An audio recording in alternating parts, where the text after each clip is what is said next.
Welcome to Out of the Blank.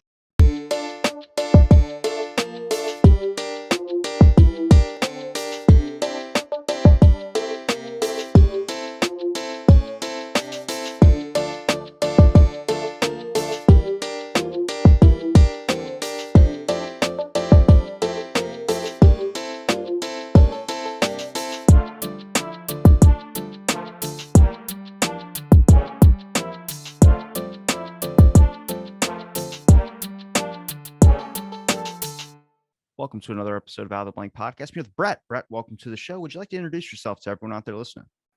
Hey, so my name is Brett Edwards. I'm an academic lecturer in England, University of Bath. And over the years, I've become progressively more kind of interested, like levels of nerddom, in the history of chemical and biological weapons of warfare, of all things. And most of my day-to-day looks at how to sort of prohibit them, how to ensure they stay illegal, and also helping sort of raise awareness among sort of scientists and practitioners about this kind of history and those sorts of things. And we touch upon all sorts of kind of ethical and legal questions about limits of science and the morality of war and those types of things. So it's kind of an expansive area. Where would you like to start? Because I just get to this aspect of like biological warfare, chemical warfare. I know a lot about it, mostly not really about the American history on the concept, but more about overseas type things. I always bring up this plan that happened around World War II, which was Operations Cherry Blossoms at Night, which was that Japan, before they were going to attack us again, before we actually bombed them, during like Hiroshima and all that, there was an instance where they had a submarine that was off the coast of, I think it was California or something like that. And they had missiles in there, or these little bombs, and these bombs were filled with like 150,000 or something like that fleas. And these fleas were filled with bubonic plague. And just that call would have been made, but we bombed them. And then this was like an event that just didn't happen. And you say this type of stuff and people go, that doesn't sound real. It's like, no, it is real. It's a lot of what goes on in our military. There's a lot, like they just found that sub recently or something like that, a Russian sub that was like off the coast. So I go, there's so many things where it's like someone has a gun to your head 24/7. And it gets even crazier because if you go into biological warfare and chemical warfare, you're manipulating things that can be seen as like common items, like things that we can come and be exposed to every single day that has now just been weaponized. Yeah. So it's mad. Like, so that sort of story you talked about there are so many stories of this, and often they don't come out until 20, 30 years later. Often these stories are products of propaganda. And so part of the kind of, I guess the challenge of working in this area is learning how to kind of separate the wheat from the chaff, and often finding out the kind of half-truths that are buried in these things. So in my work at the moment, I was like, these stories are fascinating, right? They are interesting, and they're interesting because of what they involve, and also the kind of, I guess, the moral questions, like about when's it okay to do things that are, most civilizations would go, that's completely not cool.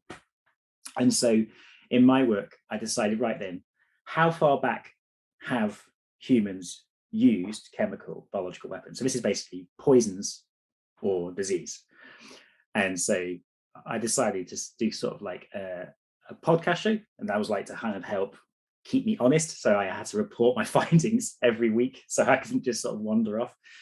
And so I went back, and you can find evidence of humans wishing disease upon each other, for example, like as far back as we've been writing stuff down. Even when we were knocking it into cuneiform tablets, there was people talking about how they wish disease upon their neighbor, but they didn't understand what disease was. So the actual practice of biological warfare is probably a lot younger than that. However, if you look at things like poisons, now we've been using poisons for a very long time, and particularly in animal hunting. And so we have evidence of like poisons on arrows going back tens of thousands of years. Some people argue that we've been hunting with poison arrows way before 70,000 years, but we probably have physical artifact evidence back to 70,000 years. And it doesn't sort of take a massive leap of the imagination to imagine that in tribal kind of societies where you had local warring factions, people would have used poison arrows against each other. And indeed, when we see the emergence of like the first civilizations, so this is like the early Greeks, they're always talking about, or at least in their myths, there's lots of reference to kind of barbarian peoples using poison arrows, as if kind of like before people moved to the cities, they had this knowledge of poisons. When they became more sedentary, they settled down, became farmers, had different forms of warfare, but there were still these tribes on the borders who used these old kind of skills. So the Romans, for example, when they were trying to take over Britain and Europe, talked a lot about the Celts and how they still fired poison arrows. But is it propaganda, right? So this might also just be them going, these are barbarians. This is something barbarians would do. They're scary. It's kind of just a way of telling a story to people back home. So in the deep history, we've been talking about it for a long time. There was a means to do it for a long time. That it's not until we get to much more recently that we can start talking about like specific potential incidents that we could actually assess if they happened or not. And then it's not until really recently that we actually hope of like proving something happened or not. So I guess there's a huge expansive area to cover. Well, I feel like it's an issue with technology as well too. Like we just learned to weaponize everything, even like basic things. Like one individual thing can now be a weapon or can be weaponized, a bacteria, a type of aerosol, something like that. But then if you look back in history, like it's been throughout all of our history, there's been talks about poisons. I mean, a poison apple is in one of the biggest fairy tales out there as well too. Poison darts. I know a lot of people probably think like if you would pick a plot point of where it would start, they'd probably say like, oh, when they put like some type of plague on Native American blankets or something like that. That's usually what people know because that's kind of like as far back as usually they decide to go unless they go down a career path for it. But then you really start examining history and you start looking, it's like, I'm surprised it was in the 70s that we decided to ban it all. Like someone had the common sense of like, this is getting too out of hand. I mean, Caesar, all these types of incidences where you look through Greek history, there's ideas of poison and assassination attempts. And a lot of people don't even know this, but the ancient Egyptians, when they, carve things into stone, you notice how every single one of those people are skinny is because the way that they recorded their history, they didn't put any fat people. There were obviously people that were bigger and didn't look exactly like the ideal image, but they go, we didn't want that to be recorded in our history because it was seen as like a slight or something like that. And one thing that they didn't record was the fact of their usage of psychedelics. They used massive that we're finding out now. And I start going, you have so many aspects that people are studying with drugs. And eventually you start using this drug of like, well, I know he likes this type of mushroom in his wine glass. Maybe I could find a way to add something to that and make it into a poison. I mean, these ideas are not new. You're not sadistic for thinking of these types of things. It's horrible if you perform it, sure. But you got to look at an examination of just like the human capacity to want to find something, use something that could be beneficial, and find a way to weaponize it. Yes. So let's talk about three things. First of all, there's poisoning, which you just talked about, which is fascinating. You can go back to a guy called Mithridates, who was an enemy of Rome. And he was convinced he was going to get poisoned, mainly because a lot of his sort of family had the habit of getting poisoned. It was quite a competitive environment to be a ruler in. He was also, by the sounds of it, a bit of a nerd and a bit of an archivist. And so he compiled like a book of poisons. And in this book, he kind of talks about different ways of poisoning, and in particular, different ways of like producing antidotes for everything. There's like a whole diatribe on like poisoning ducks to make them, anyway, properly mad stuff. But that was this idea of like the fear of poisoning, which plays a role, I think, in modern day understandings of poisoning as a potential weapon of the weak, which is something you often hear. It's kind of like a non-confrontational, sneaky way of killing someone. Is that poison's a great equalizer, right? So there's that kind of idea. And that goes back a long way. And as you say, in terms of thinking about when people discovered and started thinking about being able to poison people, people would have accidentally poisoned themselves. This is, in very, very early pre-civilization societies with a developed knowledge of their local surroundings, things that they knew could kill people, could poison their animals, could poison them. Drinking mercury on accident, that was always a fear when I was a kid. Yeah, you do that once, right? And then the other thing is like kind of the more ethnobotanical. So like we know that people were using like cocaine like a long, long time ago. I mean, we even have ancient Egyptians, they found it in their dreads. Yeah, we find it in the teeth and those sorts of things. There's even, I read a quite sad story, but it's a story nonetheless it's worth sharing, is, there's some evidence that perhaps even the idea of kind of killing someone out of, if they're at the end of their life and making their passing easier, there is some evidence, at least in the archaeological record, that may have been a practice in some societies. So we've known that for a long time. Humans are curious, clever things. So there's that. So that goes back a long way. Poisoning, the history of poisoning is very, very long. And there's society-specific rituals, and different people would have different forms of knowledge. It'd be very much dependent on what was local to you, what kind of other kind of practices you were engaged with that made you were in close contact with poisoning. I mean, you weren't finding tree frogs in Northern Europe, but if you were living in certain parts of the world, they were there everywhere. So there's that. Second thing is like when did it become part of like warfare? Now, warfare, as you know, kind of emerges as this kind of, like anything, it kind of evolves as a practice, and it relates to the way societies are organized. So early on, small band tribal warfare, we become more sedentary.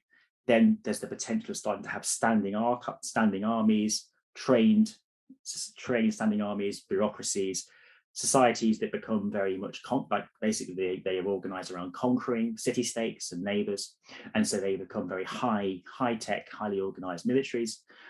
And chemical and biological weapon warfare has always been, where it has happened, we're not always sure it has been happening, often improvised, often niche.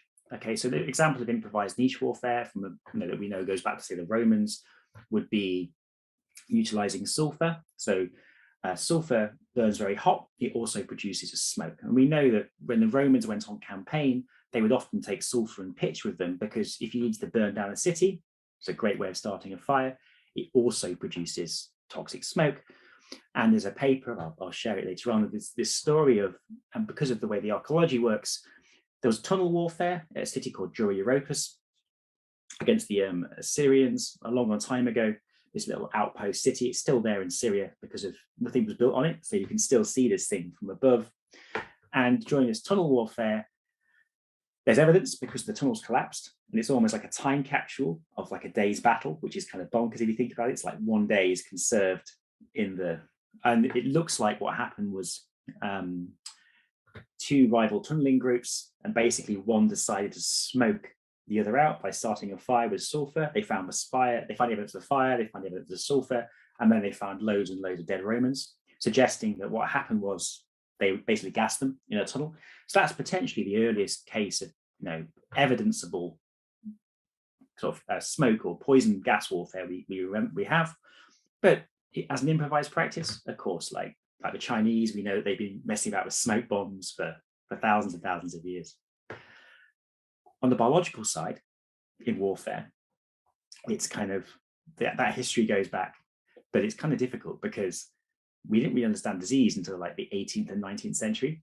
So if you did kill someone by biological means, it's probably more by luck and judgment or by coincidence. So you think you're doing one thing, but you end up doing something else. So miasmic theory was like the big theory of disease, right? So bad smell causes disease.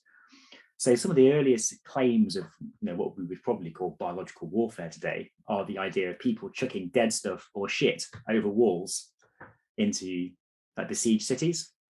And the invaders always think it's the smell. So they think they're causing miasmic disease.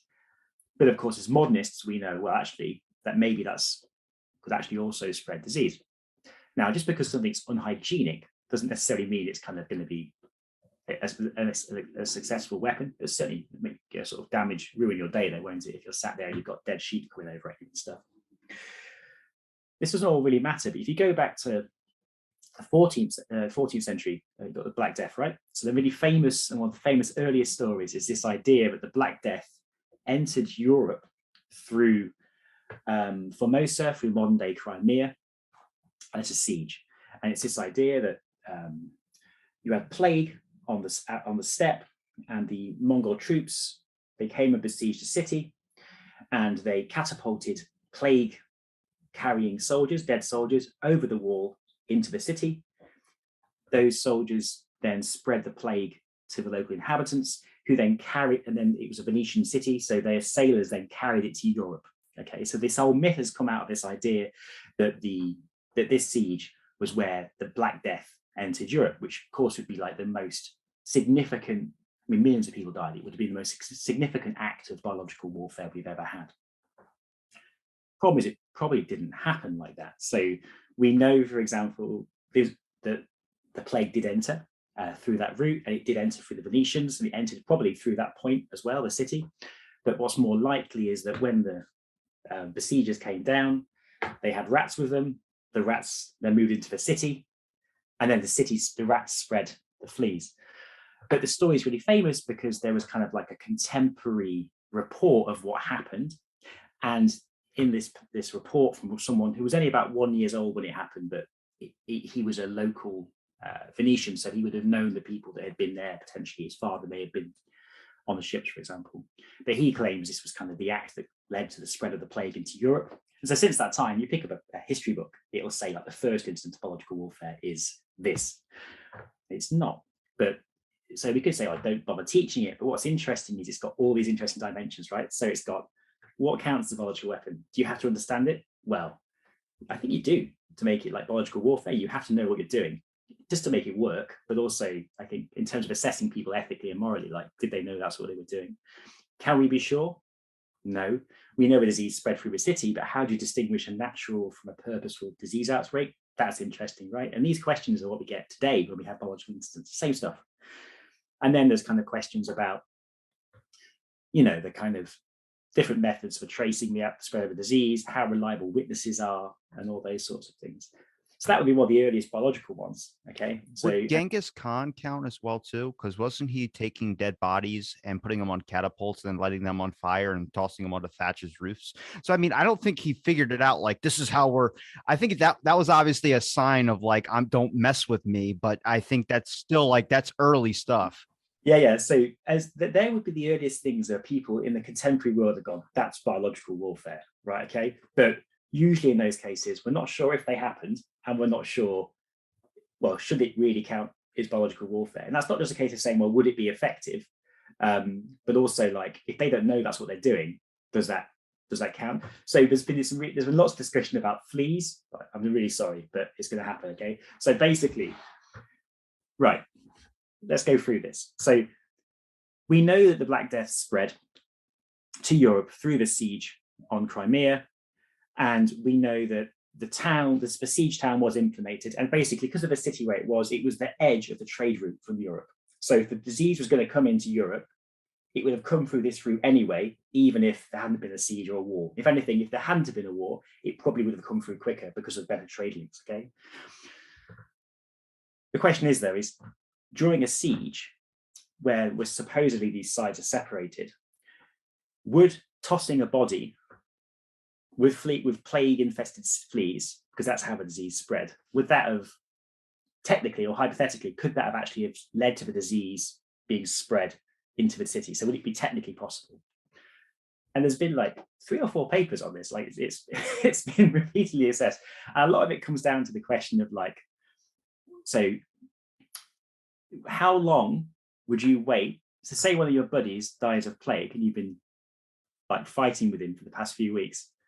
How long would you wait before sticking him on a catapult and chucking him over the wall into kind of the opposition? Moral question. That's a big moral question. Practically speaking, like, I mean, would you? I mean, maybe you're like, oh, he loved his job, so he'd want this. Like, he'd want to be launched almost straight away, straight over the wall. Or would you have like a respectful pause and wait for him to cool down? At least give him a day before you decide to chuck his body over the wall. And what is it? It's a moment of silence. That's what it is. You just give them a moment of silence.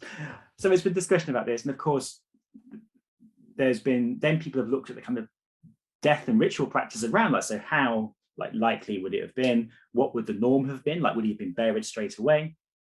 So there's all of that sort of discussion. So that's the first type of the question. Like, is it likely that they actually would have chucked bodies of their own soldiers over the wall? Okay. And we're not sure. Okay. So the second one is like, assuming they waited for a little bit, fleas don't like eating humans at the best of times, right? They're rat fleas. The only reason they're on the humans is because all their rat hosts have strangely died of plague. So they then get hungry and go up for humans to eat, which is how the humans then get the plague. So these fleas are kind of, they're on the human, they're eating the human, but it's a bit like having a really bad takeaway. They're kind of like, they're not pleased themselves. They're not, they'd rather not be chowing down on this human at the best of times. So a dead human is even less appealing as a kind of, as a host in a feast. So as soon as that person stops, heart stops beating, those fleas, they're going to leave that person, right? So if there is any pause, it means that the body goes cold. A few fleas may have inadvertently remained on the body and got thrown over, but more than likely, there's no fleas left. And even if the body did land, are you suggesting that people are going to go and quickly move that body? Very unlikely. And so there's all these been discussions about, like, even if it did happen, would it actually have been would that vector have worked? So it may even be technically impossible. It certainly wouldn't be how you did it now if you had something of a technical side. So there's all those questions. Basically, is it socially, would the social norms have made it likely? Would it be technically possible or feasible? And those sorts of things. I think when you look at anything that has to be like before morals and values, or maybe the way that like how, I mean, you can see like, I know we talk about like the morals and values of 2020, but if you look at the morals and values of like the 1940s, I mean, like just the 1900s is completely different than when you look at 1800s, 1700s, 1600s, and before that.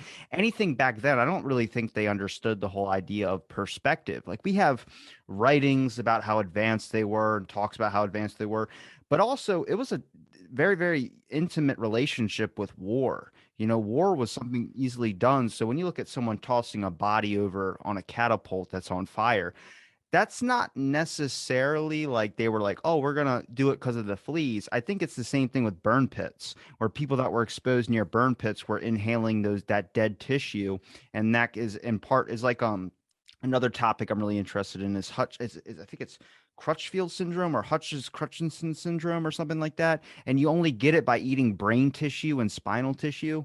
And that's like mad cow disease for humans. I mean, like you can look at a way like now, even I'm not even a biological warfare or chemical warfare like experimenter, but I go, it would be very effective if you could somehow slip human tissue into some type of person's food and have them get this type of disease. I mean, I think there's specific points you could look at like today that would be good markers for history. But also, I think if we look at history, a lot of that shit was like, we're going to send a message by tossing over the enemy's own comrades on fire onto their roof that their family is eating dinner in.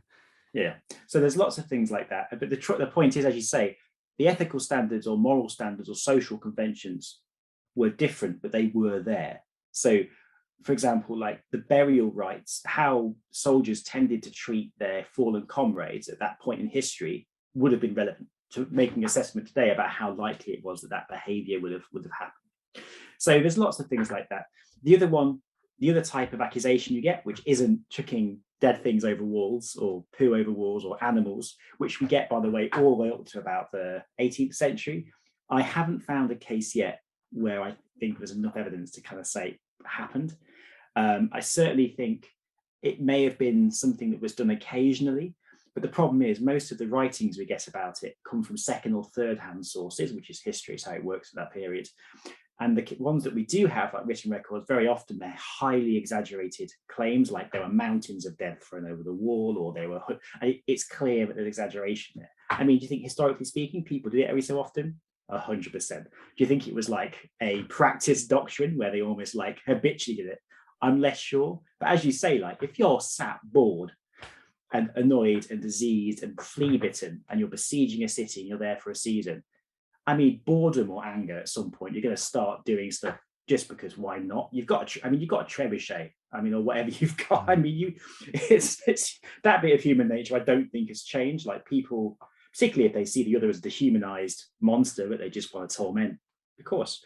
So there's that sort of stuff. The other leg of this, sorry, could I get your perspective on like when we talk about biological warfare, could we like look at when we look at the Black Plague, could we just say that was an unintended biological warfare in a sense? I mean, you can still chalk it up to the warfare standards, but I think warfare intends purpose. I think if you accidentally bring over rats that are infected with something, that's just unintended. It's different. And another example would be Romeo and Juliet. I mean, she purposely poisoned herself because, and you get into this aspect like that's something that's two things right there. You can consider them both technically biological warfare, but then we look at the warfare aspect gets taken out when you look at doing it to yourself.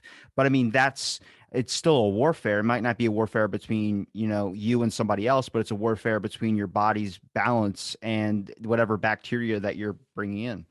That's cool. And like the other thing is like warfare, like war's horrible and like full and old, like warfare. Even today, you get like cholera outbreaks in war zones. You get disease, public health infrastructure gets destroyed.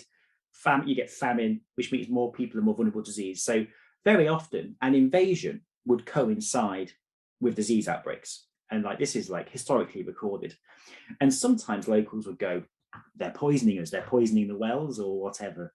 But very often, it was just a case of like a famine and waterborne diseases, which are caused by failure of crops and by people having to drink dirty water, venereal diseases and those sorts of things caused by sexual violence and those sorts of things from invading forces. So this relationship between disease and warfare and infectious disease warfare is ancient.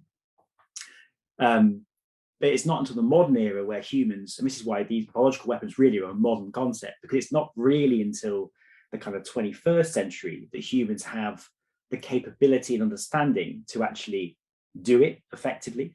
Do you know what I mean? So like, well, that was going to be my question, but I just want to hit one more thing before we go to more modern era type thing. Now, the Black Plague, do you find it fascinating that when was the original like idea for trying to find a way to help minimize the spread of these types of diseases? Because if you look into the effectiveness of those doctor masks, like they had smelling salts in the nose beak part of their doctor's mask, where I'm like, you just think that they're wearing something on their face like we did during the pandemic to cover up, bacteria, but they were like, no, we're going to go above that and we're going to put something in here so we're not breathing in and dying of these fumes. And I'm like, that to me is very advanced. So I start wondering, with the incorporation and understanding more of biological disease or just disease in general, did we also try and find methods and ways to be able to, help ourselves out in these situations? Like you said, an antidote when you're experimenting on things as well too, but also ways to minimize spread. Yes, I mean, so culturally, these are very specific things. And I'm not a historical anthropologist, but I know that anthropologists and toxicologists have looked at people, how old societies dealt with toxins, how they dealt with infectious diseases. The thing to remember about the Black Death, of course, is that this came in waves, multiple waves. And so quickly people started to, part of it is always intuitive, right? So people tend to have a natural aversion to strangers who look ill and those sorts of things. Unfortunately, that's not going to overcome things like a close family. You're going to, but at the same time, there is some evidence of kind of often so this miasmic theory, classic example, right? It both helped and hindered the treatment of these diseases. So on one level, miasmic theory, the idea that bad smells cause disease, would have encouraged pressure on local governments and stuff to kind of clear the streets, to encourage fresh air, to remove rotting and putrefied stuff from the streets.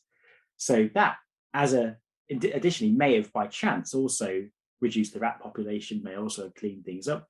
So that was, but at the same time, because people had the miasmic, and same with the smelling salts, right? So having that mask, which may have primarily been done to keep the bad smells away, may also inadvertently have offered some minimal protection from inhaling certain things. Certainly, and likewise with practices of being unclean and the idea that you could pick up disease by just touching someone, that wasn't based on biological understanding, it was based on kind of superstition. But sometimes these superstitions were helpful and sometimes they were a hindrance. But it's interesting, right? By today's standards, we think we can like objectively assess them and go, look, well, you were doing that. Regardless of why you were doing it, it did work. It wouldn't have worked in those sorts of Unintended consequence, I would say. Exactly right. And some of those were good and some of those were bad. Before we move on to the more modern, we've got to do the other leg, which is the chemical side though. We can't leave it behind, mainly because we get to talk about poisonous flowers, right? So yeah. Someone gave me a hibiscus and it was covered in iodine. Great. So the other story that always comes up is the story of how there's the Greeks, right? The Greeks had these cities, and there was lots of Greeks, lots of cities, and the way I described it is blasphemy, but imagine like a motorway, like a freeway service station, okay, but like a more spiritual one. So basically, there was these cities called oracles, which were kind of like shared religious spiritual places where people could go and visit, and all the neighboring cities agreed like not to pillage and burn the place and to pay some money. So it made like a nice holiday resort, you know, and also people went there to business and trade. It was almost like a kind of like a business center or something, okay, spiritual business center. This war happened. In fact, quite a few wars happened, and this city was besieged. And the story goes that during the siege, there's different versions of it, but basically, this city had one water supply. Um, if you want to see what the city looked like, by the way, it's in Assassin's Creed. But we'll get back to that later on. Which one? But first one. The basically the city had this water supply. The Greeks find the water supply, and so then hellebore is really poisonous flower. So they fill the pipe or the cistern with hellebore. It then poisons the water. It then means that everyone in the city is poisoned, and then they're overrun in the attack. So this kind of story, again, is told as the first example of chemical warfare. And we know that the Romans, for example, like they always mess people's water supply. They cut it off, or they'd divert water courses and those sorts of things.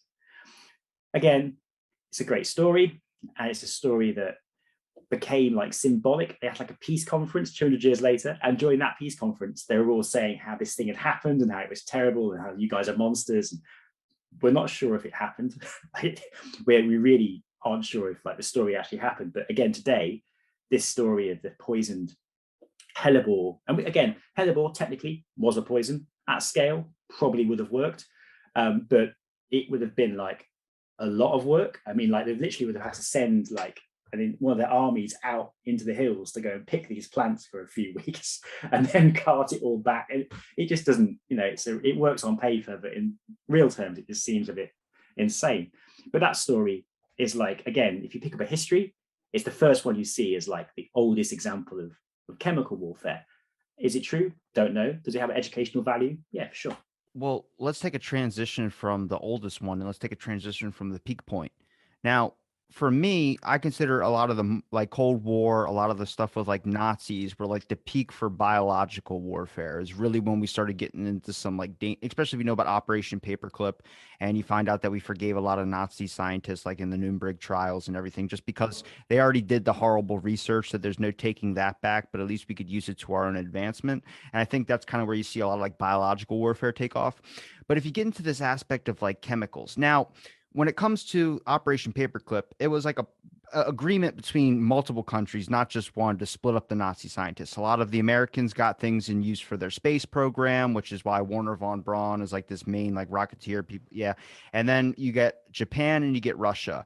Now, Russia went a different route with it. Russia kind of started going down this route of like psychological warfare, where they started thinking that they could make psychic humans, which actually eventually led to us creating a program that turned into a movie with George Clooney called Men Who Stare at Goats. But Japan got a lot of chemical stuff, which leads into Operations Secret Cherry Blossoms at Night. So everyone's going down these divergent paths. They might be picking up like little bits and pieces here, but everyone's strictly on one certain direction, going down and advancing in that field as much as they possibly can with the scientists that they got. So I get into this part where we look at chemical warfare. I don't think it's more modern. I bring it back to the Salem witch trials. I think when you start looking at herbal medicines and the ideas of healings using different flowers and things like that, you start getting an array of knowledge of understanding which ones can help you and which ones can hurt you. And I think that also not only boosted the whole movement of like the Salem witch trials and people being afraid of witches, but this whole idea of magic out there as well too. I mean, if you can make a flower, necessarily we know what poison ivy is, everyone does. You get warned about it. You probably couldn't pick it out in like a field. Most people probably couldn't. But when you're studying these flowers and you start realizing there's like arsenic and all these other types of things that you can get from these certain flowers, I bring it to that point as being like the peak for chemical warfare, because you're having people alchemy is created. You're having, I mean, it's always been throughout history, but there's like whenever you talk about alchemy or you talk about like modern day witches that'll send you a DM on Instagram and say, I can read your fortune and know about your ancestors. That whatever they're doing where they're grinding up something with a mortar and pestle, you can look at that with the witch period.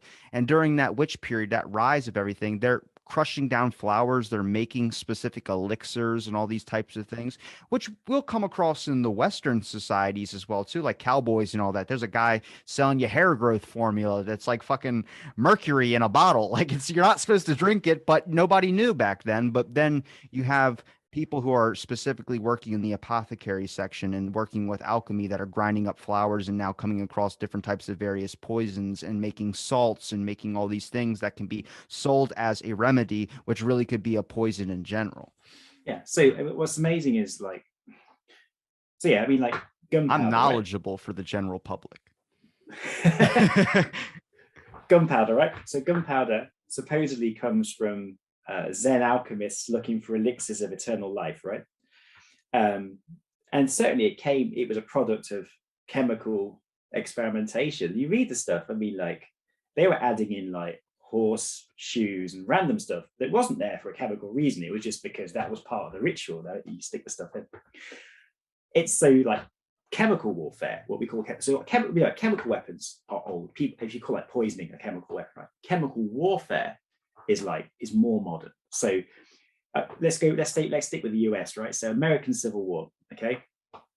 I just finished this book, which is bonkers. You know those sections on like websites where it's like a story, and then at the bottom, people basically write like, if I was doing this, I would do this and this and this. They're basically like shouting advice in the comment sections to news articles, like they need to go in there and do X, Y, and Z.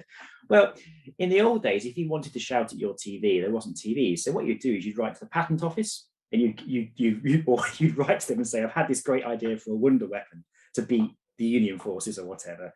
And then the patent office had to read it, right? So of course they read it and they went mental and then put it in a little file somewhere and then that was it, right? So this book I've just read, it's all about the kind of crazy suggestions people made for chemical weapons during American Civil War. And most of it was like, they knew, for example, if you heated up pepper, it did your eyes. And so and in the history of slavery and those sorts of things, people had utilized irritants and those sorts of things for different reasons. And so there was kind of a lot of these letters of people saying, have you thought about doing this to those guys? Like, have you thought about burning this or making smoke? And that's at one level. At the other level, you also had like would-be inventors who were like, I want to come and demonstrate my new flamethrower. So, and then some of these actually did do it in front of generals. And then it was always very much like kind of people's pet projects. They didn't work. The army didn't want them. And the army even went as far as like trying to put gases and liquids in shells to see if they could either incendiary shells, which usually didn't work. But also there was talk about putting poisonous gases and smokes in shells as well. But at that period, people could conceive how like the availability of lots of new poisonous chemicals for different bits and pieces, like chlorine and other gases used in things like metalwork and those sorts of things. People were going, well, that's there and that's there. So why don't we stick this together and make these guys a weapon? In reality, though, those guys in the Civil War were just trying to like win the war. They didn't really have time for people's kind of white elephant projects. So all this stuff got filed away and forgotten about. So even though there was potentially like access to industrial production, people thinking about it, and potentially niches where you could use chemical weapons. The big one was, the ironclads, the ships, like the ironclad boats, like the metal. Yeah. Okay, I know what you're talking about. Sorry, your camera's distracting me. There you go. So it's back now. It's because the ironclads, it freaks my algorithms out. But yeah, so scares me. This idea, yeah, if you wanted to, I think, was it called the monitor? Like, anyway, basically, ironically, it's a monitor. But no, the boat, the idea was that if you wanted to take that, you couldn't just blast your way in. And also, if you blasted your way in, like, you couldn't then use it. So what you do is you gas the ship, and then you go in and you take the ship. Or if you were worried about your ship being overrun, you booby trap it with gas canisters so that when they take over it, they're all killed, then you can go back in and get it. So there was lots of discussions about how gases could be used for those sorts of things, but it was all forgotten about. It wasn't really used. So again, you have interest, means, potentially the right environment in which you could use it, but history wasn't lined up, so it didn't happen. There was also moral discussions about whether or not it should be done or not, but there was moral discussions about whether or not they should be firing cities and those sorts of things. It's what happens. It's not until the First World War that you see like the niche Mustard opens. gas. Yeah. Yeah. And so there is where you have a deadlock. You have industrial scale production, but the production of chlorine is like a hell of a lot cheaper than it was during the American Civil War. And independently, so there's no evidence that this was like them picking up these old claims from the old days. It happened in the UK, but and in Germany and in France. But it was this idea that, there was a desperate situation, and the Germans thought, well, what we've got to lose, and there was a prohibition against this, because there was a prohibition against using poisons and disease. It was foreseen in the 1910s that this could be a new phase of warfare. I mean, you had the machine gun and better artillery, and warfare was becoming industrialized, and people knew at the end of the 19th century how horrific it was going to get. They knew that you were starting to see air balloons used, and you were starting to see levels of destruction that on the battlefield that were just enormous again, and potentially unlimited. So you had attempts to put limits on these things, and chemical weapons was something that were foreseen, and they tried to ban them kind of before the war happened. But 1915, the Germans were in a deadlock, and they decide to basically get a load of chloramine canisters, loads and loads of them, like hundreds of them, along miles of the front. One morning, they release them against troops, and yeah, I mean, it's a rout, right? So they do this thing. There's lots of discussion afterwards about is it illegal or illegal? The Germans found a workaround. They said, well, we were weaponizing the wind. We weren't delivering poison gas shells, which is prohibited explicitly. We were just putting chlorine in the wind, which is not this, basically like a paper reality. And so after that, of course, the other states retaliated, and then they ramped up their own production and experimentation, peaking. They went on to phosgene, which has a very similar effect to chlorine, but it's more effective. It hangs on the ground, it's lower. And you basically then have dedicated efforts to produce, investigate, and research, and those programs then are with us in the interwar years. So at the end of the First World War, you've seen mustard used, you've seen chlorine, phosgene. I think depending on which state we're talking about, 1/3 of the shells delivered by the end of the war are gas shells. And it was very much seen as a essential force multiplier. It wasn't necessarily like the shock weapon. It was a weapon that you just as standard would use as part of an assault. It was better for long range, or when you're not having troops go in, because if you look at all those deaths from mustard gas or just shells that contained a type of gas, there's a good 25% of incidences that were just people accidentally killing themselves as well too. There was leakages from them. I actually learned this from Agent Orange. People think that Agent Orange was the most exposure when you were on the field where it was being sprayed. It's actually was the people that were standing and guarding the tents with the drums that were holding the contaminant in there, because we don't have a very good understanding of how to keep these chemicals from leaking out. And I think that's a lot of issues with stuff we have today, like pollution and all that as well too. We're not very good at containing things, but we're very good at creating things. And if you look at just Germany in general, the Nazis, if we just take the Nazis, for example, they're finding methods of suffocation and trying to find ways to basically just either suffocate, either to expose people to something. There's a weird path where you start getting into things where that causes them to want to explore more. And then you start looking into them injecting people with things, and then injection stuff, and then injecting themselves, trying to perfect this superhuman, eugenic type thing. And you're just it's just tricky. That's the weird part. The 1920s, 1930s, there is this weird storm, this weird confluence between racism, fascism, and science. And so it's it's horrible. We're still dealing, I think, with the consequences of that in many ways in our societies today. So the end of the First World War, right? So that's the thing. You have large-scale programs, and people are are we going to not have chemical warfare again? Was that just a weapon that we needed for the trench warfares? But now we've got planes and long-range bombing and stuff. So, do we need it? And in the 20s and 30s, people were often mustard was, the other thing we learned was that you can defend against it. So if you've got, well, when we, at the outset of the First World War, right, when gas was first being considered, and the first time it was used, your average person on the front had never seen anything like it before. And even like experienced soldiers, the vast majority had no reference point to what gas warfare was, let alone training. They couldn't even, how do you make sense of that?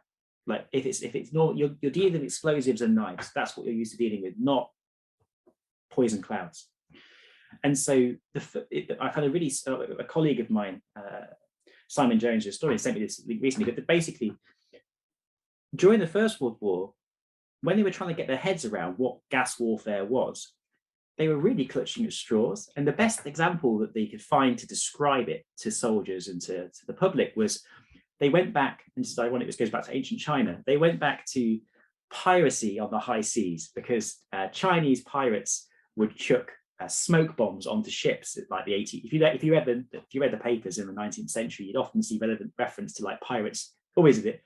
They get a smoke bomb, horrible acrid smoke, they chuck it on the deck, everyone jumps in the water and makes themselves scarce, because if not, they just get choked. And then they board the ship. So this was the kind of analogy, the best analogy they had to tell people what chemical warfare was. They were completely surprised by it. But by the end of the First World War, like troops were really good at protecting themselves against it. And of course, there were horrific injuries and it made life really miserable for everyone. But in terms of it being like an overwhelming wonder weapon, not so much. So in the 20s and 30s, this was also clear. So who then do you use all these chemical weapon stocks against? People who aren't protected. So there's a lot of evidence, there's a lot of examples of use in Abyssinia. This is by the Italians against the Ethiopians, and other examples where people use mustard on people who basically were in flip-flops. And this was basically just indigenous peoples getting by colonial masters. And then, of course, the other concern was, what about unrestricted warfare on publics? So the public are also very vulnerable, because even though soldiers can be equipped and prepared, if you see gas attacks, mustard attacks on cities, that's going to be really bad. So in the 20s and 30s, there's a huge concern. The fear turns more, there's fear about battlefield use again, but the big concern is about like aerial bombardment of cities in a total war. And so in the 20s and 30s, you see discussion of chemical warfare being dropped from planes. During the First World War, there was like worry that there was some examples of horses getting like given disease by spies, to the kind of, because obviously horses are really important to the war. So there's a couple of stories where, or there's at least one story where an example of horses been poisoned. Given an infectious disease, I think it was glanders. And so there was also this emerging concern about, well, if they can do that with chemicals, couldn't they also use infectious disease? And so by the outset of the Second World War, not only do most states have these huge chemical weapon programs, not necessarily ready to go, but they certainly have the infrastructures in place to defend and attack.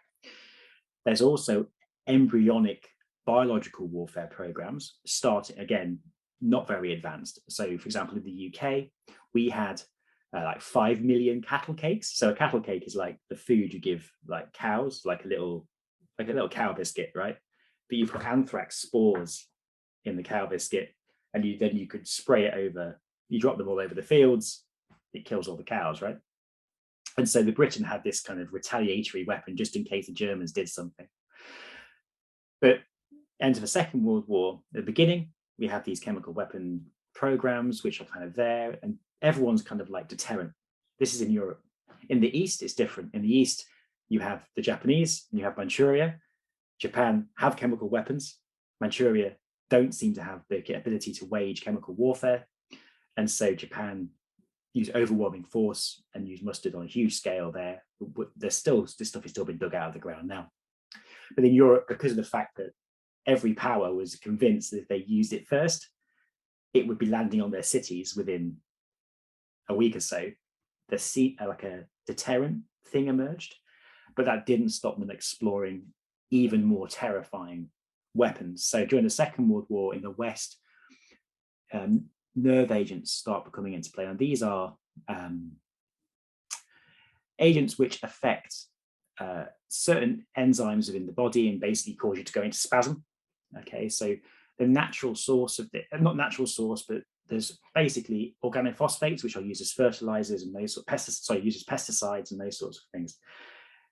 You start to see within these chemical weapon organizations, people identifying candidate agents which are so toxic you couldn't use them in like as weed killers, or like they kill it because they kill the farmer, right? Yeah. But they start purposefully exploring these, and so in the UK, we see agents like SOMAN being developed, which are specifically developed and designed as like nerve agents for delivery. And in Germany, we are SOMAN developed.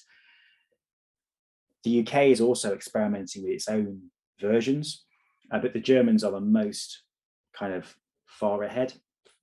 Tabun, sorry, is the one that the Germans developed. I get confused, forgive me, I get letters now. But basically, the Germans had Tabun, which is their most developed nerve agent. They were even stockpiling it at this point at lower scale. They were setting up production plants. So by the end of the Second World War, there was not only the fear of like mustard, phosgene, lewisite, other types of agent. And in the Eastern Theater, even the Americans, for example, were producing it on a huge scale in case the Japanese employed against their troops, they would have retaliated with overwhelming use of chemical weapons against Japanese cities. But as it happened, of course, we had Hiroshima and Nagasaki, so that history didn't get traveled. Yeah. End of the Second World War, you've got like the Russians, the Americans, the Britons, they know what they've been doing with nerve agents, and they know the Germans have been doing something, but they're not quite sure. The Britons on paper, they kind of seem like they figured out like maybe we should have someone else make our weapons for them. There's a thing called the Vigo Ordnance Plant, and around I think after the bioweapons test ban treaty was originally put out there, the Vigo Ordnance Plant, we were hired by the UK to make 8,000 pounds of like anthrax bombs, and it never went to fruition because this ban came together. And then so I think the facility closed down like in the 70s, but it was bought like in the 2000s by Pfizer. And it's like you picked the old military base as like a place to just make your, I guess because it's anthrax simulant, you could still make like medicine and stuff out of it. But like to me, the treaty of banning bioweapons and chemical weapons, that's something that's just down on paper. When I look at like the way that we're still using that today, I mean, spy, espionage, it might not be like giant military purposes, but.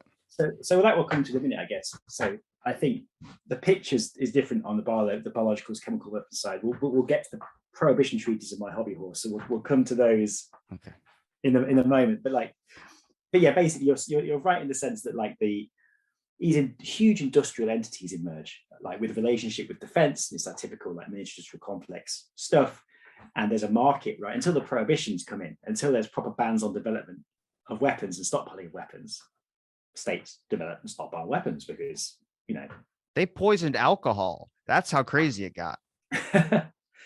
So at the end of the Second World War, you have this race. The US, the Russians want the German scientists, as you were talking about a few moments ago. The West want the scientists. They find out that the Germans' nerve agent program is way more advanced than they expected. So very quickly they grab the Britain. They go over. A lot of these sites had been destroyed before they got there, but the British and the Americans got there.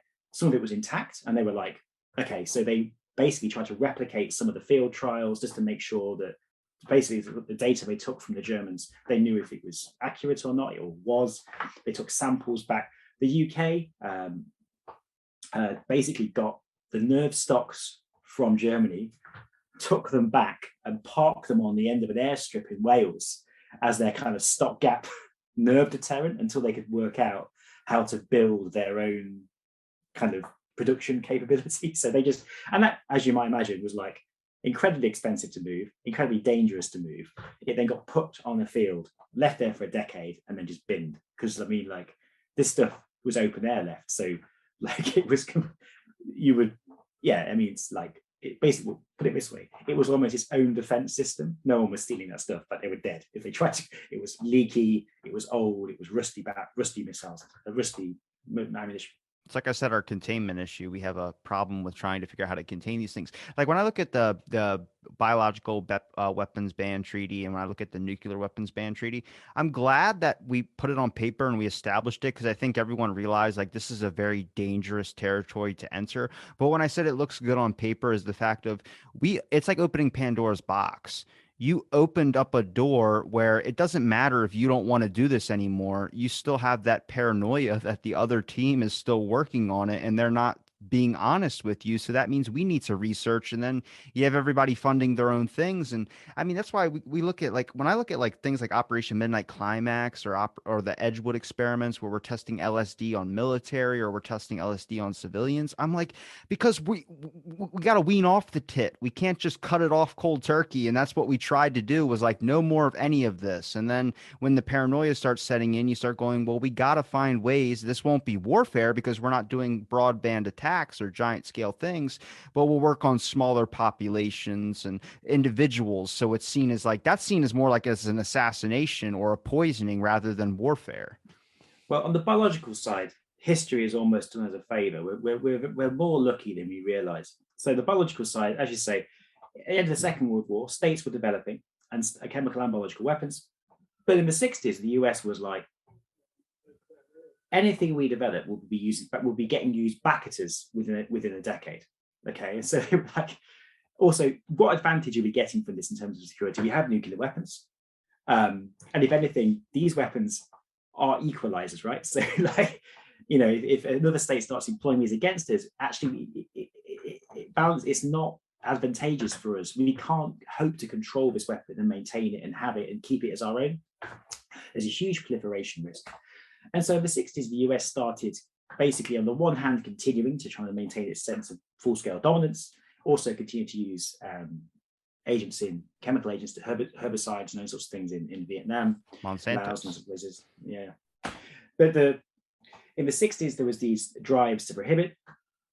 1972, the biological weapons ban comes in. As you say, normatively, in terms of its moral strength, it's really important. So, for example, like in the US, it's bound into their law about the legality of biological weapons in the vast majority of states. It's not just illegal, but very often it's in the Constitution.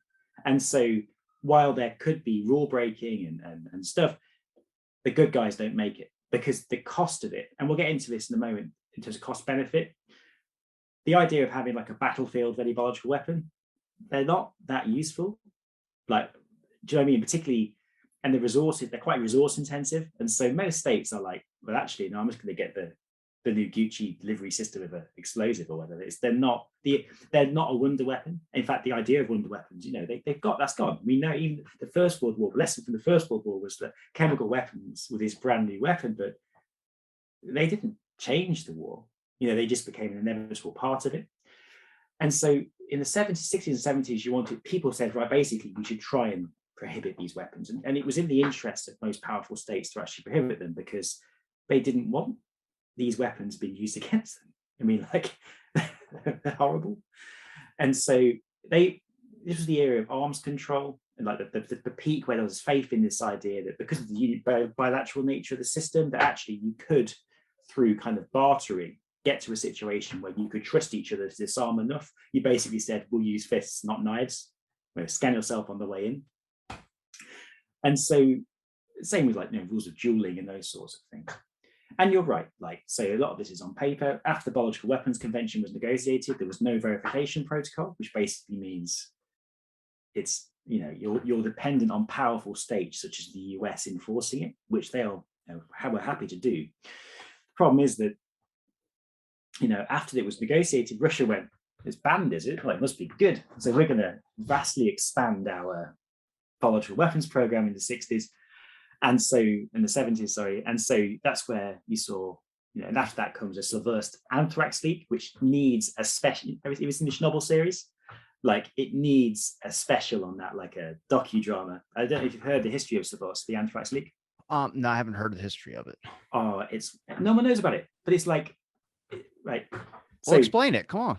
I'm going to, right. So I'm interested now. Is it a Netflix doc too? Do I have to watch a Netflix doc? No, it needs to be made though, right? And I need to be paid for it to get made, right? That's my rules. Right. Anyway, so anthrax. I love how you said that's your rules. I love that. That's the rules. I get paid for it, right? The Russians are have a huge biological warfare program, and they're producing weaponized anthrax at scale. And this isn't just like, so anthrax is a pathogen, and it can be convinced to form spores. And those spores in the natural world sit in the soil, and then an unfortunate sheep or cow or something ingests them, gets anthrax, dies, goes back in the soil. That's their kind of life cycle. However, since like the 19th century, if you were someone who worked with wool, particularly like if you were like worked in like where there's a loom or a weave thing, the spores would get aerialized, they'd get pushed into the air. And so people started getting anthrax through the lungs. It's called wool sorter's disease. And this is like a different etiology. It's like the disease manifests in a different way, and it's horrible. It kills you, right? Wait, like tailors and seamstresses were getting these? No, people who were processing sheep's wool into Okay, because it was all mechanical machines that were doing it.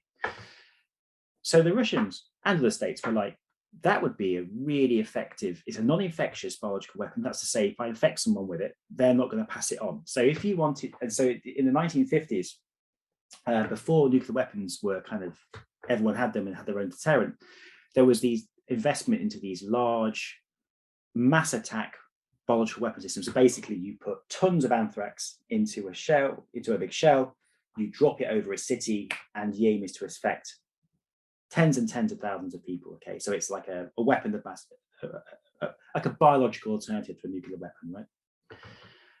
And so the hangover was this was that during the kind of 70s and 80s, states were looking at these things as kind of alternative weapons. The heyday was kind of gone by this point, like because of nuclear weapons. This was already the kind of twilight of the idea of biological weapon restoration. Or by the by, there's a guy, I can't remember his name. Should we call him Vlad? It's Vlad. Sure, okay. We'll call him Vlad. Vlad has had a long day at work. Vlad is working at the anthrax production facility. Vlad has one job at the end of the day before clocking off for the weekend. Vlad has to go and replace an air filter. The air filter is very important because the air filter is what keeps the anthrax inside the building and not in the local kind of Soviet-built specialist town. Vlad goes to replace it, and for whatever reason, doesn't put the new filter back on. Dutifully, he makes a note in his little book for the handover and says, whoever comes in next, don't turn the machine on. Very bad. Don't turn the machine on. Goes out, we see him for some vodka and some or whatever that was doing. Next day, someone comes in, turn the machine on. Don't read the newspaper, air it, the paper, the powder gets blown out of the ducts and then spreads over the town. And it affects lots and lots of people. I can't remember the final death toll, but you're talking about hundreds of people affected by it. So suddenly you've got a huge anthrax outbreak in an urban centre. Now, anthrax happens occasionally and in rural areas because of either the soil infection and very occasionally with this, animal processing type stuff. Well, that was one of our things. If you look at the 9/11 Commission report, one of the things that were happening at 9/11, besides Operation Vigilant Guardian, which was like it was about a simulation of a plane going into like a building like that. There was another thing about there too, where they actually had a exercise where they had little canisters that would fake anthrax release, and they were going to help, but they ended up canceling all that when 9/11 happened. But I go, so this isn't new. Like that's why I talked about like you don't just stop doing something, you just do it in a different method. I go, there's always this paranoia that someone else is going to attack you in this sense, whether you have it written on paper or not. That's exactly right. So this anthrax leaks, and of course, what do the Russians do? Well, first of all, they go, no, it's not. It's fine. Don't worry about it. It's okay. We have this treaty, and the US and the Europeans are a bit like, you've got an anthrax outbreak in an urban centre next to one of your pharmaceutical. So this is quite suspicious, right? The Russians say, no, it's fine. This was a poisoned meat. This is poisoned dog meat or something. There's people selling dodgy meat. Everyone's got this dodgy meat. Let's give them anthrax. Very quickly, scientists in the UK and other states kind of start going, well, we know a bit about how this disease works, and the symptoms that are being reported and the way it's spread, that is not ingestional anthrax. That's come from inhalation. And it takes years and years for truth to come out of what happened. And what happened was the Russians were weaponizing the stuff. They weren't supposed to be. It was illegal. But then, of course, end of Cold War, you see the officially closure of all these programs, new measures placed in place to increase transparency. And so then since the 2000s, it has been this idea that, well, we believe it would be very difficult for any large state to maintain a large-scale biological weapons program, because it's kind of like we rely on basically intelligence agencies of other organized states to check this, and it's not straightforward to hide. There's ambiguities, but an actual large, active, dedicated program which is putting stuff in munitions, it's hard to hide, so we can be reasonably sure of that. What we're less sure of, and this that you talk about, is like this idea of breakout potential, which is the idea that are they maintaining a kind of dormant capacity, a certain state, that could be quickly ramped up? And also the idea in this more contemporary understanding of biological and chemical warfare of like much smaller scale, like black ops type stuff. So this is like your poisons, this is your kind of diseases. And this then takes us to the history of assassination, which again would be illegal under international law and all those sorts of things, but it would be much harder to police than like a large scale chemical or biological weapon program. In terms of chemical weapons, of course, we saw in the 80s and 90s, we saw a major chemical exchange between the Iran and the Iraqis, but that led ultimately to this new treaty, 1993. We saw the banning, and unlike the Biological Weapons Convention, this one has like verification. This is like the best, even compared to nuclear weapons, the verification and oversight of chemical weapons and disarmament. Basically, all states signed up and then agreed to disarm and allowed inspectors to come in and watch them disarm. And the membership of this is today approaching universal. Nearly every state is a member. So the prospects of like a large-scale chemical weapons program in most states is also, it's unlikely, except maybe in the holdout states.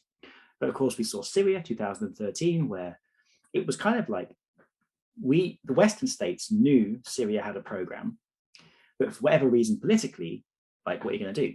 Like, what are you going to do? They've got a program. And then obviously 2013, then when you saw the use of nerve agent, and later then you saw kind of this window opening where Russia and the US basically came together on that narrow issue, and with Syria forced them to kind of destroy their stockpiles. But then you saw improvised chlorine use there, but that's a different story. But the point is that the era of large-scale programs seems to be over, because warfare's changed. And what history teaches us is that chemical and biological warfare has always been this like weird niche thing. But then like the niche, the scariest stuff occupies today is like what we saw in Salisbury in the UK with the assassination of the Skripal, attempted assassination of the Skripals and those sorts of things. And so if you look at the history of assassination, and this gets into some of your mind-altering substances, like both the US, the CIA, and the Russians, GRU, and affiliated programs, they've explored during the Cold War lots of different chemicals for doing different things. The Russians have always been, culturally, there's like a thing in the military, political dissenters, they get poisoned more often in Russia. That's what happens. And so there's a long history of assassination. There's a long history of assassination with exotic chemicals, be that kind of radiological materials on umbrella tips, or more recently the use of other types of exotic chemicals in poisoning dissent. And so that's the kind of modern one, which is, for example, Novichok is the chemical that was used, and that was a specifically developed nerve agent that was developed for this type of application. It's a kind of, it's a specialist developed weapon. When it happened, I was like, it was almost like seeing a dinosaur walk down the street, because you're kind of like, this is so Cold War. Like, this is like, it's really retro. Like, you're like, really? It's like, it's almost like they've got out a 18th century revolver or something. It's kind of like, that's vintage. Like, that's kind of, but of course, classic. It's a classic. Yeah, it's hallmarking. Okay, so that's the kind of, you use the exoticness of it becomes the appeal of it, because it becomes a performative weapon. So But you see, yeah, that type of use of a chemical weapon is so different to what we're talking about with like industrial scale use on the fields of EPRO and those sorts of things. Well, it's important that people understand. Like, I didn't like when people talk about like the CIA has methods of giving somebody a heart attack. They do. It's in their recorded documents. They also have methods of giving somebody cancer as well. So, as crazy as that sounds, there's documented proof, especially I found out with the diving into the JFK topic, that they did have methods of that. One thing that's very interesting, there's a documentary, it's 693 Ways to Kill Castro. And they talked about things that, I mean, insane assassination attempts that sound like it's made of a freaking movie. And I think the general public sees glimpses of this. I think we notice things like The Interview, for instance. It was a joke about how to kill Kim Jong Un by handshaking him and you have poison on your hand. I mean, it's here. We're not, this is not new to us, but what I want the education aspect of it for a lot of people about understanding this more is that when you start noticing, like you said, a dinosaur walking down the street type scenario, to anybody that's an expert and understands this type of stuff or understands biological warfare, you can pick up those flags, but for the general public, it's going to be right over their head. And I start going, how many of this is very performative, as it's a country pulling out something way from the old books just because another country is going to know what that is, like sending a message. And to us, it just seems like, oh, this is a random old school type thing. You know, like it's a glad we don't have that happening every day. It's like, well, it was for a specific purpose of letting anybody that saw that might be from another country would know what that was and be able to say that. Not the general public. It's kind of like hidden war. It's like doing it like without media attention. Like we see the basic stuff now when it comes to like if a bomb goes off, we know that was that was an attack by whoever, and the media will tell you whatever individual did it or whatever act did it.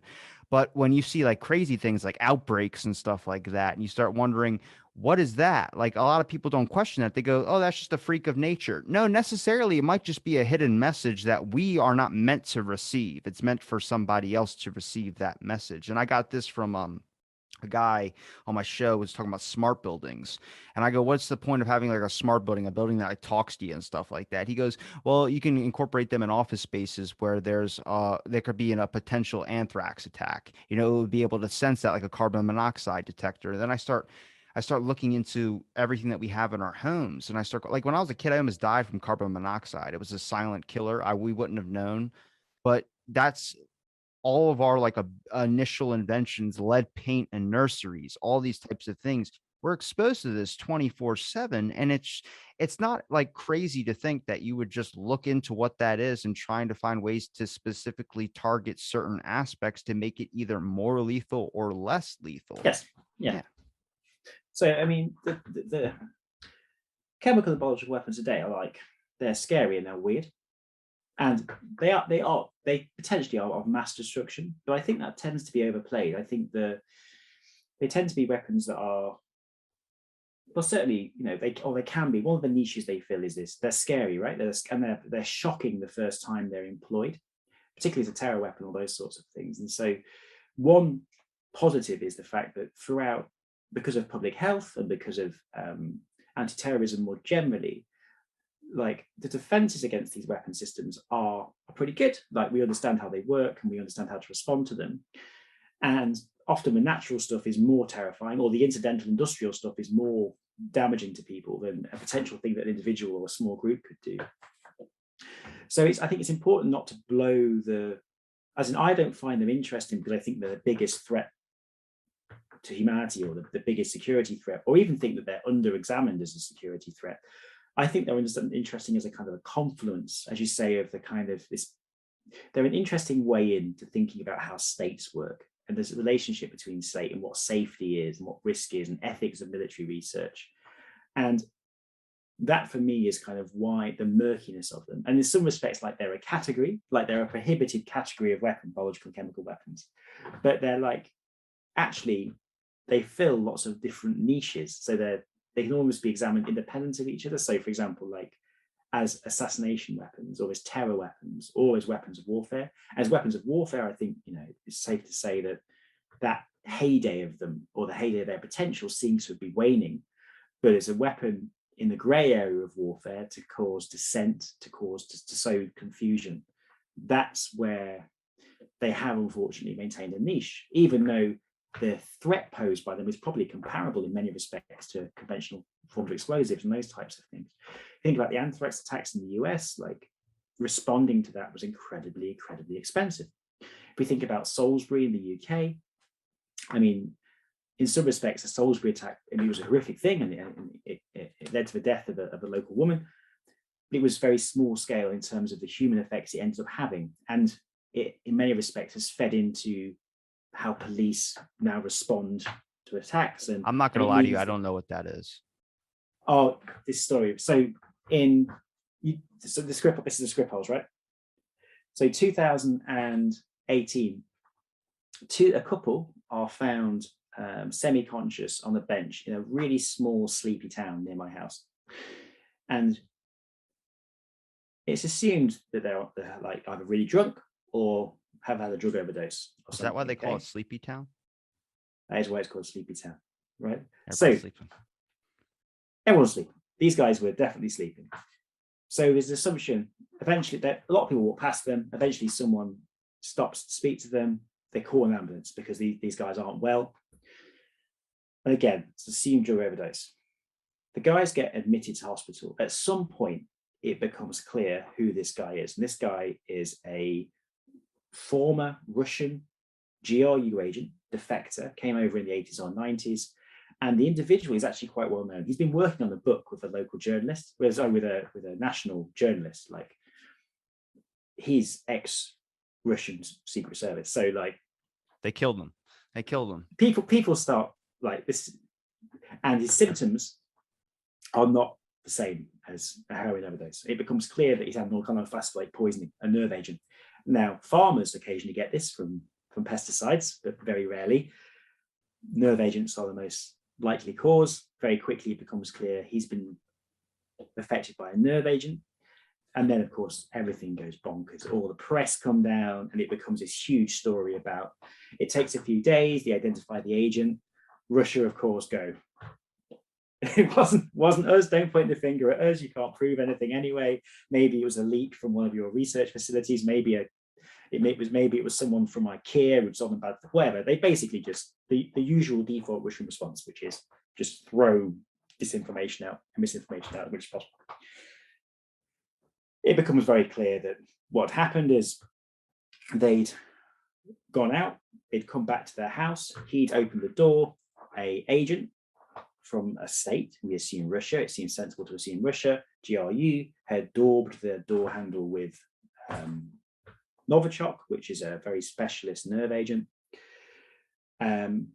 It got in his hands. He touched his daughter, who was with him, and then they both went out to eat at a local Zizi's, which stayed open for a couple of days afterwards because he hadn't worked out what happened, and they then got affected. Over 2 or 3 days, this became clear that because also a policeman who first went to their house the first time, he also got ill. So quickly became clear what had happened, and so then there was this huge thing to decontaminate the house, decontaminate the Zizi, which was covered in Novichok where they'd been sitting.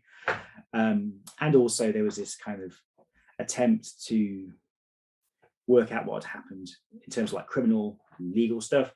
And they even traced back, eventually they come out, they sort of worked out who it might be from security cameras, and they followed all this. They went to a hotel room where these guys had been, and it becomes clear that it's 2 Russian GRU agents, and open source campaigners. Basically, they get hold of information. They along with the government also name the suspects. So this was all happening, and then eventually the 2 guys go on TV. The first day Putin says, "Who you're saying it is? They're just normal guys. They're not GRU agents. They're just like sports supplement salesmen." You can see the video online. The next day, they go on Russia Today and get interviewed by the friendly journalist who says, "What's going on?" And they're like, "Oh yeah, we went to Salisbury to go and see their church tower. It's nothing to do with us." Hilarious, like horrific, but completely mad. Like to see them being interviewed and pretending to be tourists when online the same day were the images of them graduating from the military officer training schools, like circulating online. So it was clear who they were. So we assume this is kind of Putin saying, "Look what I can do," like.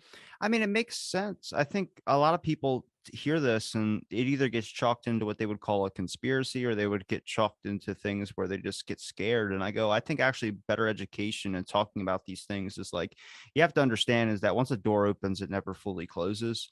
And when we talk about terrorist attacks, it's really weird how we get into this aspect of like when we see an individual with all these anthrax bombs or something like that, and we go, is that a terrorist? It might just be a crazy person, or it could be someone that's hired to be that crazy person to do those attacks. And I bring up the point, like when you look at there's a thing called blue sky memo, and it's in the CIA. You can look it up. Just search the term blue sky memo.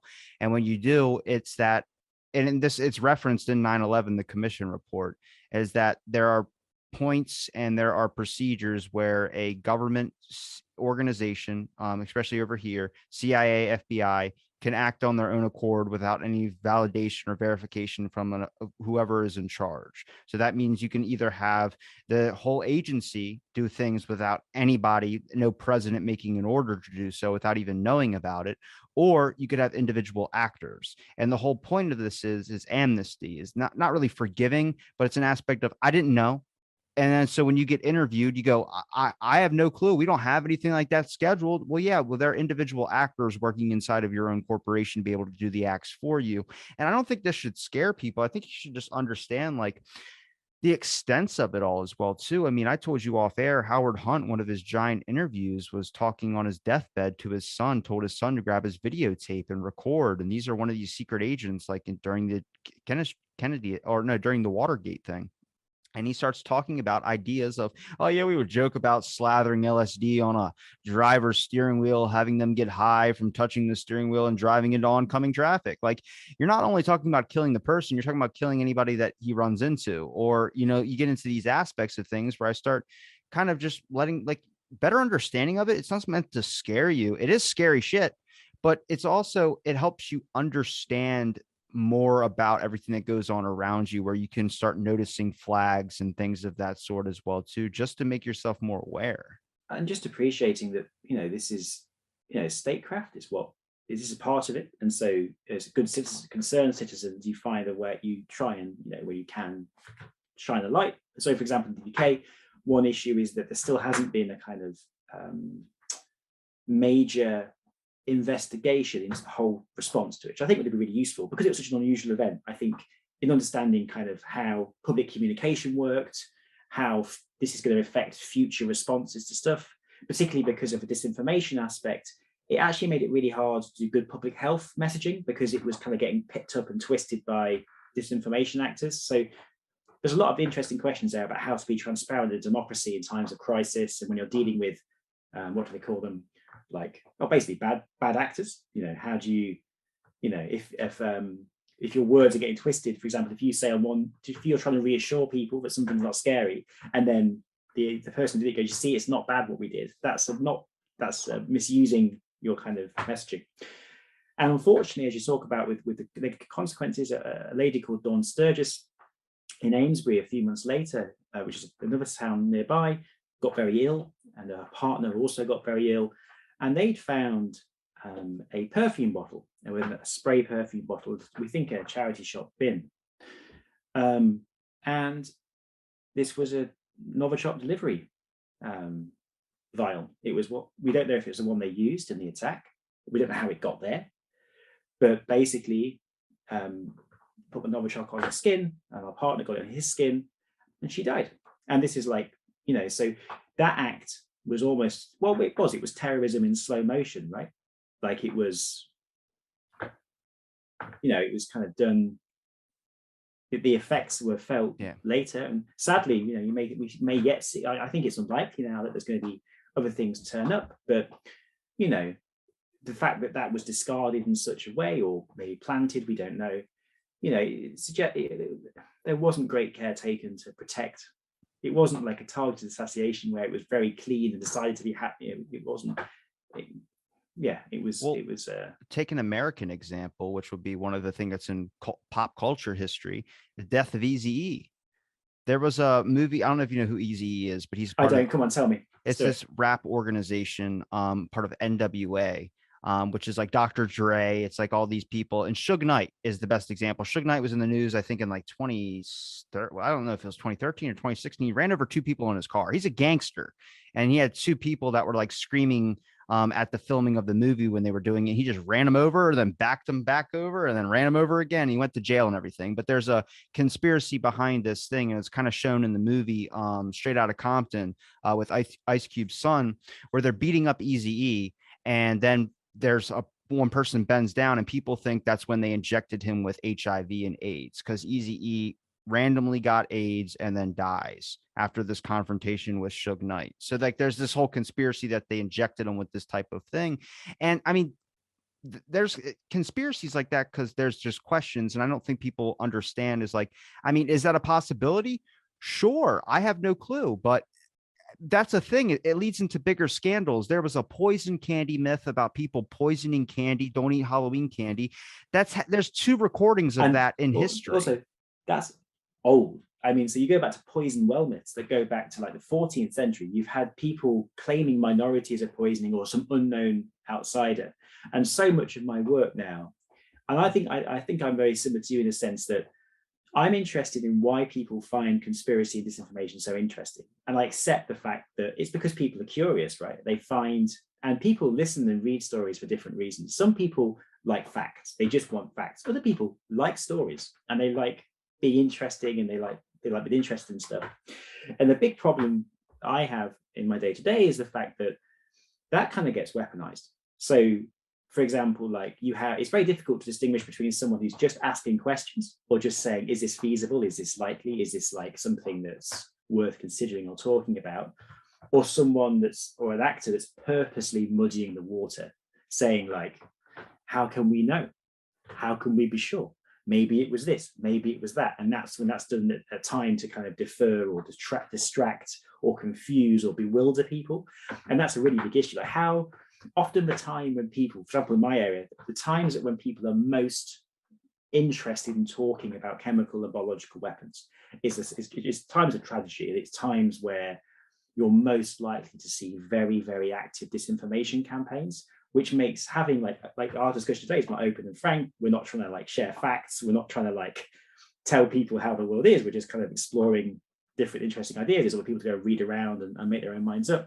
But having those conversations in context where it's fraught is really difficult, right? So like Ukraine, the Russian diplomats, they came out a few times in the past few months, and they've made claims which are like, as an academic, I'm supposed to be kind of essentially bullshit. Like there's no getting around it. Like it's that thing where you're like, there's no way you could believe what you're saying. It's claims like, for example, that birds, they're spreading disease. They're trying to weaponize birds. It's nonsense. But it's stuff that's been designed to, it's like a dead cat strategy, right? You just, in a time where you're getting a lot of stick publicly, you say to your propaganda guys, go and make stuff up. We need some cover here to have, we need to be able to do what we're doing. And so they go out, they get their crayons out, and they make up crazy stuff. And so for me, it's interesting where I get questions about, like, at the moment, the big one that the Russians are pushing, and this went to a Security Council meeting. So this is like diplomats who you'd expect to at least come up with credible nonsense, right? Like as in like the default would be then to like fact check or debunk what they're saying. But if it's completely nonsensical, where do you start with fact checking that stuff? And so it's that sort of dynamic where it's like trying to have that conversation, particularly on social media, where things turn into an argument and those sorts of things. Well, we just got to be careful, because I think when we say conspiracy, there's conspiracy and then there's fantasy. Conspiracy is real legal language that was actually invented by the CIA in 1951. They say conspiracy to commit violence, conspiracy to commit murder. That's used in law courts all the time. But the way that people hear conspiracy, they think it's like some type of thing which we need to separate, which is fantasy. Now, the biggest one I can give you an example of, which is the COVID origins coming from that lab in Wuhan. Now, a lot of people would consider that conspiracy. A lot of people would consider that accurate. But where I say it goes into conspiracy is the idea that it was intended to be used as a biological warfare. Now, is it a fact, if you look through history, could it just be people were experimenting on shit and something got out and then it was kind of an accidental thing? There's plenty of people I've talked to who actually work for the NIH and the WHO who do believe that it was an accidental leak situation. Yes. And I'm like, there's a point when we talk about conspiracies where there's like propaganda and shit that goes out there, Russian disinformation. Every country does these types of disinformation acts. That's important to understand. But there's also a thing of like, we talk about like things, just think critically on shit. Is it out of the realm of possibility that all throughout history, what have people always done? Research something necessarily without the full information, and next thing you know, cause something where it was unintended to. That is where you can fall the line on the things, but then you get into like crazy shit where people think the earth is flat and all this. That goes a little bit too far. But I think it's also because when you find out something is crazy or something is like real and it's like, oh my God, they did what? Then it just causes you to like your brain starts to melt. Like you start thinking Yeah, everything is like that. And I mean, I get yeah. it. Like I mean, you can rationalize QAnon as well too. I mean, we all care about kids, right? Now, is it what they said it was? No, but Epstein was real. So, I mean, you get Yeah. into this aspect of like, it's not necessarily like covering for people who believe QAnon, but it's like just understanding someone's pathway into this situation where they start thinking like this. I think when we talk about understanding a situation, we also have to understand how a person could view it as that as well, too. Like, I don't follow the QAnon people. I don't like any of that type of shit, but I can understand like where you would get so passionate about something. It's like you find out the world's like rigged. If you find out that like you live in like a China regime or something like that, and you start figuring out the internet is not what you've been shown, it's actually way more than that, and you've been censored your whole life. Your brain's gonna fucking melt. Like you're gonna be in your seat. Like what the hell's going on? It's the same thing where I tell people like the importance of understanding this type of topic. You really gotta understand is like when you think that no, we have a ban on that. There's none of that happening right now. Then you see like a guy, I think he was in a court ceremony. He took poison and he drank it right on screen. Oh, yes, this was the war criminal, wasn't it? So From you yeah. go, what the hell is he scared of? Like, and then you start realizing, like, oh no, there's like a whole other side of things that just is out of the general public's view. It's hidden warfare, it's secret wars, it's all these types of things of propaganda, all these types of stuff to sow seeds of doubt. The best thing to do that you can do as a government is to get your own people to turn against each other or just live blindly and not ask questions. I mean, I'm not, like I said, I'm not anti-government, but I think it's not really even a government aspect. It's just really smart strategy. I mean, there's things that they're doing we can't know about. That's fine. But there's also things of like where we have to draw a line of like we get into the military testing, Edgewood experiments. Edgewood was testing LSD on your own military. Now, they took it as like you signed up to be on our fucking military, so you basically signed away your right to be able to consent to this. Then we get to Operation Midnight Climax, where you have them just giving civilians drugs. Like you got to make sure that we understand the clear markers of that design because there's ethical issues and then there's kind of where they're understanding it of it's not unethical because they work for us.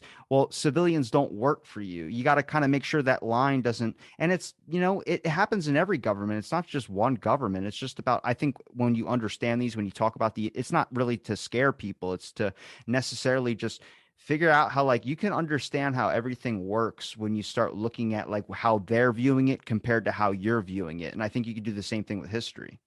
I think that's exactly right. I think people are unfinished projects. History is an unfinished project, and so it's an art. And so it's not a case of.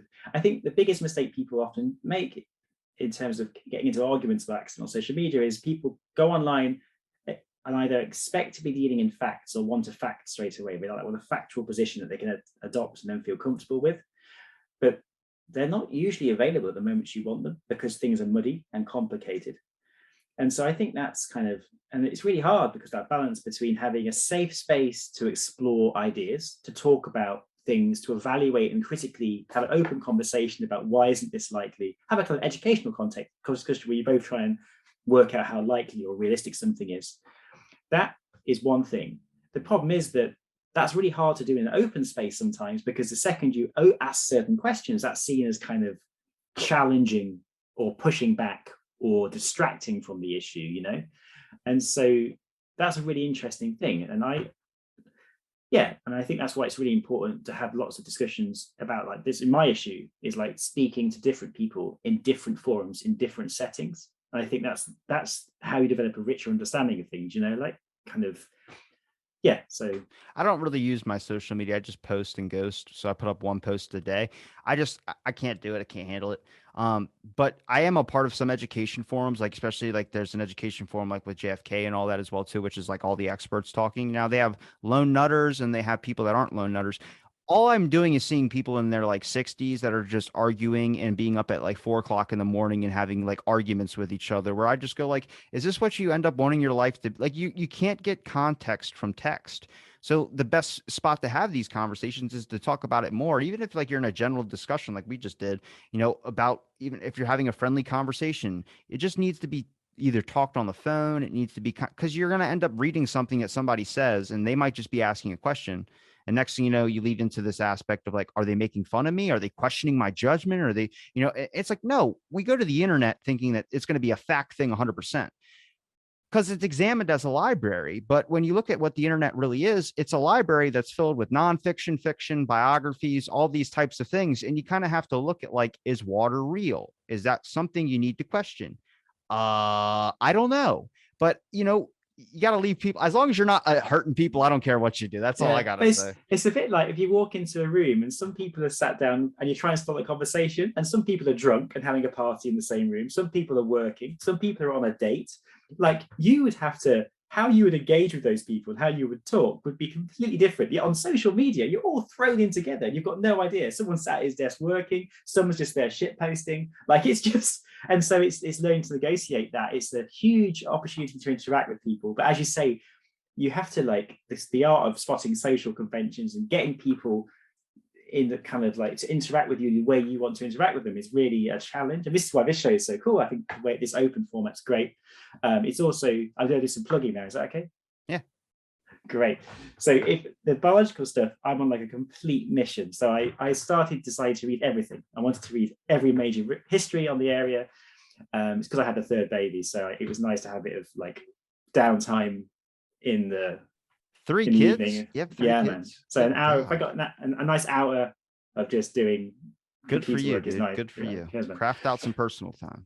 Exactly right. So at the moment, I decided to do a complete history of biological and chemical warfare, going back as far as possible. So I do like my own history, but then like I've been getting people, and then people write in and tell me I'm wrong, and all the experts come and speak to me, and it's lovely. So I'm actually every time they correct me, it's like I'm developing and I'm learning, and or they'll come and give me new sources, or it's really cool. I get crap for having like a person that doesn't believe climate change exists. And then the next day I'll have someone on talk about renewable energies. It's like, I tell people, as long as you're not hurting people, like I'll talk to you. But if someone believes the earth isn't real or all this type of stuff, I'll entertain it. I'll listen to it because it's not my job to tell someone that they're wrong. But there's something I've been trying to negotiate. So like with I get people on from government. I also get like open was it open information campaigners come on who like probably would not be those natural bedfellows for things. And I guess yeah, trying to kind of make a space where it's kind of is what it is, and you will get heckled and get shouted at and you get things wrong. But it's kind of for me, it's like it's a great way of. I know it sounds really cheesy, but like having conversations and starting conversations with people it's a brilliant way of doing it. So if people are interested in the history of this, it's called Poisons and Pestilence, the podcast, and you can find it on all major players, and I'll bombard you with links and those sorts of things. But yeah, so at the moment we're on the 16th century. Next week I'm looking at the history of the American. I would touch upon the American Civil War in a few weeks' time and how chemical weapons weren't used there. And at the moment, I'm looking at Chinese stink pots and those sorts of things. But yeah, so it's all cool. Well, And we just had this crazy special on nerve agents from a guy called Dan Casita, which was brilliant as well. So I'll make sure I link it all in the description. Brett, it's seriously been a pleasure having you on the show. And thanks for listening to this episode of Out of the Blank podcast. Stay tuned for our next episode.